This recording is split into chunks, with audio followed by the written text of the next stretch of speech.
Bien-aimé, il y a une différence entre le royaume de Dieu et le royaume des ténèbres, ou du monde dans lequel nous nous trouvons. Parce que dans le royaume de Dieu, Jésus nous demande de pardonner. Pourtant, dans le monde des ténèbres, on ne pardonne pas. C'est œil pour œil, dent pour dent.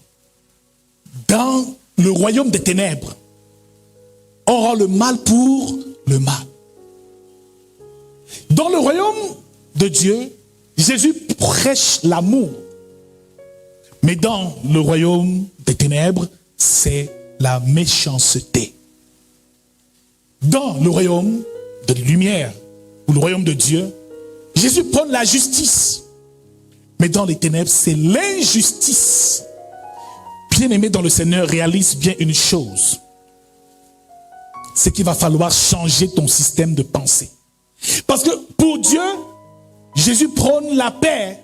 Pourtant, dans le royaume des ténèbres, c'est la guerre permanente. Bien-aimés, dans le monde des ténèbres, ils sont permanemment en guerre.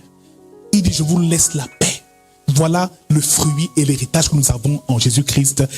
Parce que nous appartenons à un nouveau royaume. Mon frère, ma soeur, la paix est ton héritage au nom de Jésus.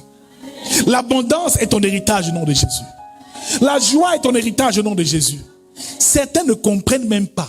Mais leur réussite dépend de la compréhension qu'ils vont faire de ce que nous avons commencé à voir. Nous poursuivons dimanche. Mais je te dis une chose, ta vie ne sera plus la même au nom de Jésus.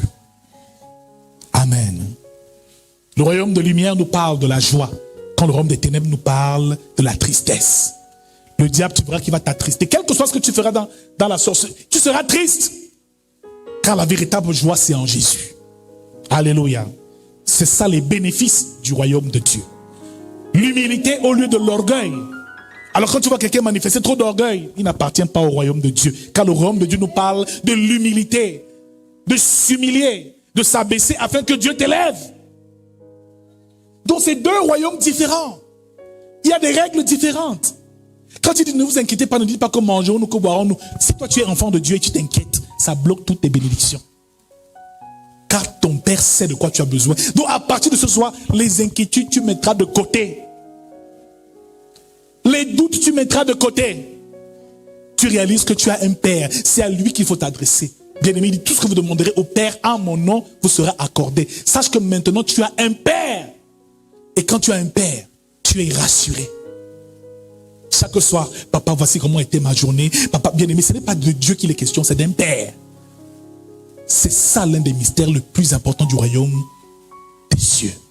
On ne s'adresse pas à un Dieu pour avoir quelque chose. Oh Jéhovah Rapha, oh Elohim, oh El Shaddai, bénis-moi papa, oh Dieu pourvoyeur. Non, c'est pas un Dieu pour toi. C'est un Dieu pour les païens, mais c'est un Père pour toi aujourd'hui.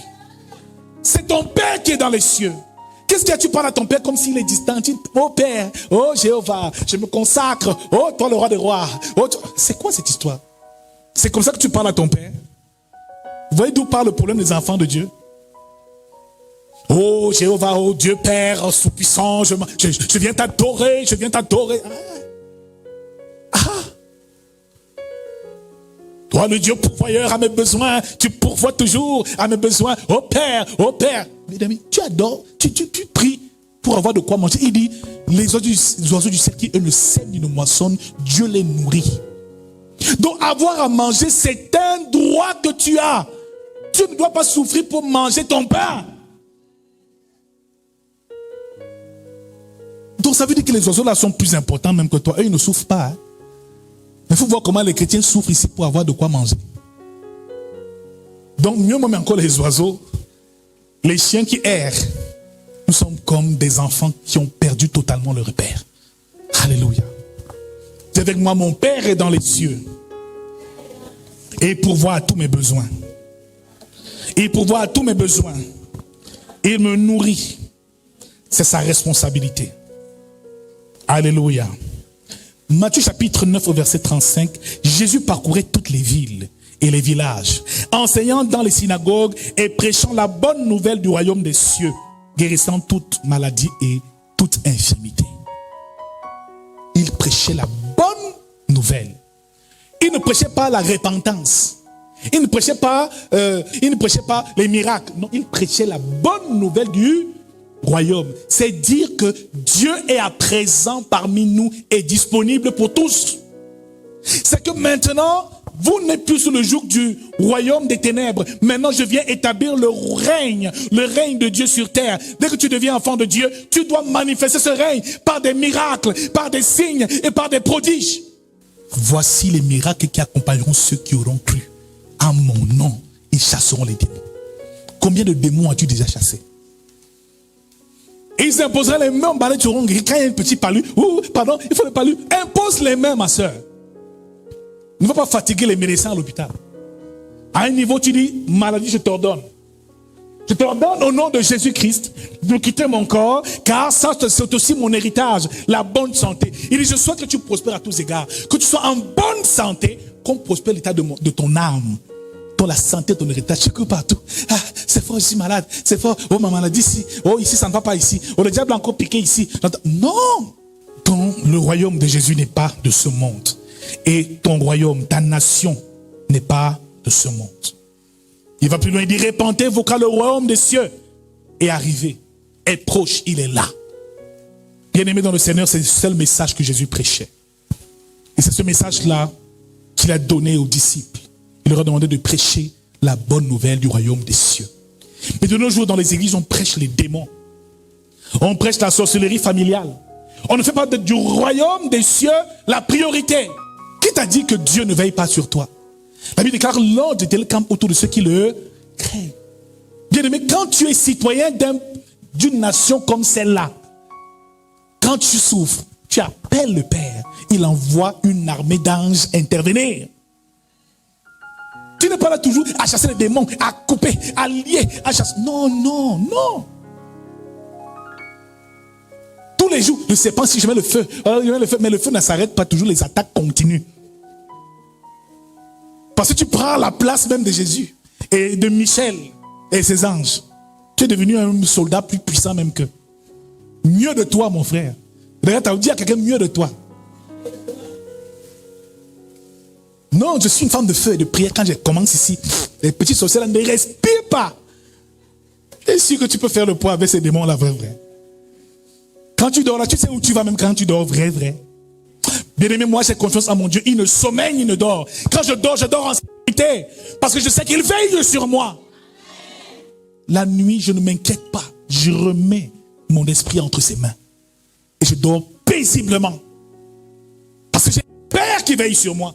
Pendant que toi, je coupe Satan. Je te coupe. Aïe, la souris ici. Je coupe. Oh, le serpent qui est venu ici. Oh, j'arrache. Je coupe. Je lis. Oh, au nom de Jésus. Tu finis la nuit à 3h du matin avec les yeux. Tu te réveilles le matin, les yeux sont enflés comme ça. Tu souffres trop parce que tu n'as peut-être pas de père. Mais moi, j'ai un Père qui veille. J'ai un Père qui veille. Et je déclare que tu as un Père qui veille au nom de Jésus. Qu'est-ce qu'il y a? Quelle est cette éducation que nous avons reçue? On compte plus sur nos prières que sur Dieu. Ou sur la puissance de Dieu qui agit. Mais moi, si je suis dans le combat spirituel à mort. Mais tu vois, la vie de la sœur, c'est la souffrance terrible. Amen. Mais tu vois, le frère, quand il commence à prier ici, les voisins m'indiquent, c'est quel genre de... Mais quand tu vois sa vie, après tu dis, tu n'as même pas 100 francs, il va rentrer. Pardon, prête-moi un peu 100, je vais prendre de ta art. Mais où est donc le fruit de ce royaume dont il est question? Tu es trop puissant dans la prière, mais pourquoi ta vie n'a pas? Il te manque les clés. Qui est conscient de ce qu'on dit ce soir? Qui est béni par ce message ce soir? Tous les jours, je vais couper. Aux gens que tu te demandes, je l'ai lié. Ah papa, non. Remplis-moi de l'onction. Mais tous les jours, il souffre. La nuit ne dort pas toutes les nuits. Aïe, tu mènes les combats alors que tu as un Père. Alors qu'il y a des anges qui exercent un ministère auprès des hommes. Non, je n'ai jamais vu les chrétiens sont même pires que les païens. Elle rentre le soir, elle voit un cafard, c'est fini. C'est sûr que c'est un oncle qui s'est transformé. Mado, réveille-toi, on va mettre le feu. J'ai aussi vu un rat. Il y a trop de cafards dans ces maisons. Les sorciers du quartier, s'ils me veulent quoi? Et ils se moquent de nous, ils voient mal celle-là. Toutes les nuits. Le feu sur ton père, le feu sur ta mère, le feu. Mon frère, si ces choses-là marchaient, les chrétiens seraient les plus riches, les plus prospères, les plus mariés, les plus bénis. C'est parce qu'on n'a pas compris. Les clés te seront révélées au nom de Jésus. Quand tu les auras, tu comprendras comment est-ce que les choses fonctionnent au nom de Jésus. Alors, que veut dire manifester le royaume de Dieu? Manifester le royaume de Dieu veut dire vivre la vie de Dieu. Et vivre une vie dans la justice, dans l'amour, dans la paix et dans la vérité. Manifester le royaume de Dieu, c'est vivre en accord avec les principes de Dieu et les lois établies par Dieu. Manifester le royaume, troisièmement, veut dire ici, manifester la puissance et l'autorité de Dieu en tout lieu et en tout temps. Jésus guérissait les malades. Il ressuscitait les morts. Il multipliait le pain et le poisson. Bien-aimé, il manifestait pleinement la puissance du royaume de Dieu où il allait et partout où il se retrouvait. Mon frère, il te touchait seulement, ta vie était bénie. Il te parlait seulement, tu étais délivré. Et il dit que nous allons faire des choses encore plus grandes que ce qu'il a accompli. Moi, on souffre avec les petits vieux démons familiers qui nous persécutent. Parce qu'on n'a pas la révélation du royaume des cieux. Manifester le royaume de Dieu, c'est avoir accès à son héritage. Tu n'es pas pauvre, ma soeur, tu es riche. Tu n'as seulement pas accès à ton héritage. Tu n'as pas les clés. Dès qu'on te révèle la clé, maintenant tu la mets en pratique, tu vois comment ça marche, tu dis waouh, tu commences à vivre la vie de Dieu. Bien aimé, la vie de Dieu n'est pas une vie de maladie. Hein. Tout le temps, aïe, je suis malade, aïe, je suis malade, aïe, ça pique ici, aïe, ça chauffe ici. Tu as déjà eu un verset de la Bible où Jésus dit qu'il est malade? Que Jésus avait le palu, il s'est couché 5 minutes, il a bu les paras, il s'est relevé, il a continué. C'est dans un verset de la Bible. Tu as lu un verset où les apôtres, les disciples aussi avaient le palu. Mon frère, dès l'instant où tu vis la vie de Dieu et que tu vis le royaume de Dieu dans ta vie, la maladie, tout ce qui va comme malédiction, tout ça s'annule au nom de Jésus-Christ. Ce n'est plus ton partage au nom de Jésus. Tu as accès à la richesse du royaume. Tu as accès aux fruits du royaume. Tu as accès aux bénéfices du royaume. Tu as accès à tout ce que ton Père a. Parce que ces choses-là sont à nous. Alléluia. La première chose que tu vas intégrer ce jour avant qu'on ne se sépare, c'est un premier principe important. Le principe de la citoyenneté céleste. Ce soir, je veux que tu le dises haut et fort. Je suis citoyen céleste. Ce soir, tu le dis haut et fort. Je suis citoyen céleste. Mon secours vient de ma patrie. Ma source, c'est le royaume de Dieu. Pas la terre. Cesse de regarder aux hommes. Mon oncle va m'aider. Ma tante va m'aider. Regarde à Dieu. C'est lui ton patron. C'est là-bas la patrie éternelle. C'est de là que vient tout. Un ambassadeur qu'on envoie au Cameroun ne demande pas le salaire à l'État camerounais. Ce n'est pas eux qui le payent. Son salaire vient de son pays d'origine. Donc quand Dieu dit que tu es ambassadeur pour Christ, ça veut dire que tu dépends d'un autre pays. D'un autre pays. Amen. Quand les autres commencent à se battre, à forcer, toi tu dis non, laissez. Je m'adresse simplement à mon Père. Je vais chercher ma source quelque part. Tu mets tes genoux au sol et Dieu te bénit. Ça descend et il te bénit. Dernier verset que nous allons lire avant de nous séparer. Philippiens chapitre 3 verset 20. Qui nous parle de la citoyenneté. Il dit, mais notre cité à nous est dans les cieux. D'où nous attendons le Seigneur Jésus-Christ, qui transformera le corps de notre humiliation en le rendant semblable au corps de sa gloire. Bien-aimé dans le Seigneur, la première chose que tu dois intégrer pour pouvoir avoir accès au royaume et à toutes les bénédictions, c'est qu'il faut que tu réalises que tu es un citoyen du royaume, un citoyen du royaume céleste. Alors tu n'appartiens plus à la terre, aux lois de la terre. Dans ma famille, les gens meurent, ça ne te regarde plus. Chez nous, les gens n'accouchent pas. Ça ne te regarde pas. Chez nous, les gens meurent vite. Ce n'est pas ton problème. Bien aimé, si Jésus mourait vite, c'est que toi aussi tu mourras vite. Non. Si Jésus est malade, c'est que toi aussi tu seras. Si Dieu a été malade un jour, c'est que toi aussi tu seras. Parce que c'est ton Père et tu as un héritage à ses côtés. Un citoyen est donc un individu qui appartient à la cité de Dieu. Citoyen céleste, un individu qui appartient à la cité de Dieu, qui jouit des droits et des privilèges liés à la cité à laquelle il appartient. Donc mon frère, le fait que tu sois citoyen, il y a des devoirs liés à ta citoyenneté. Mais pour être citoyen, il faut, comment on peut dire, naître dans un territoire.